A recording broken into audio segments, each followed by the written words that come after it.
Welcome to the Skyline family of companies construction COVID-19 informational series. This is installment 1, our pre-construction edition. So as we talk about schedule and timing, how is this going to affect your project and what can we do about it? So the key thing that we're telling all our clients is spend this time where, in the Bay Area here, we're in full shelter in place. In Seattle and Chicago, our operations are in partial shelter in place, but we're still telling our clients, let's use this time for pre-planning.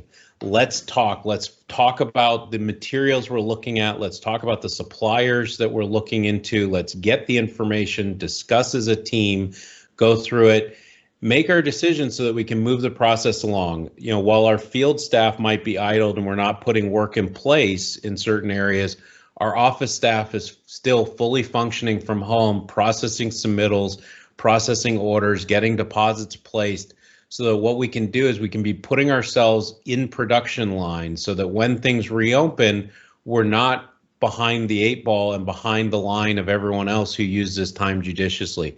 There's a lot of coordination that can be done now. We can talk about how we're going to be alternating our sequencing on projects. How are the job sites going to flow?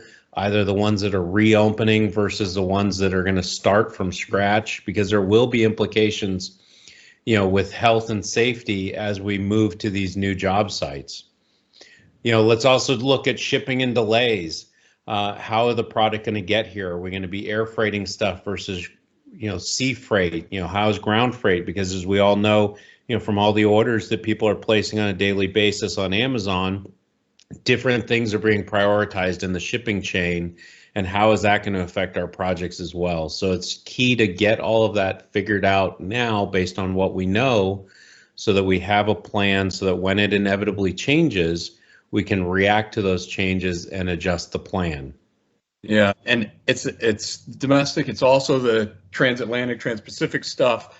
We all know that people are reluctant to have 400 men on a boat because these cruise ships and some of these overseas freighters have had massive outbreaks. So the overseas freight has slowed down.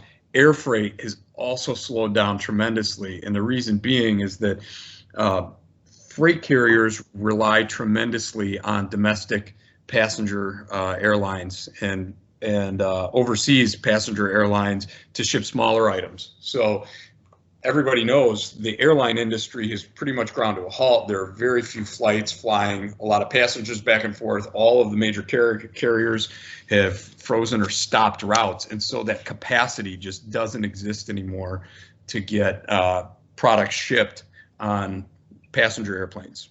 So that's something that's adding time to lead times that might have already been at 12, 14 weeks. It's not unreasonable to think that you're going to have 18, 20, 24-week lead times for certain items.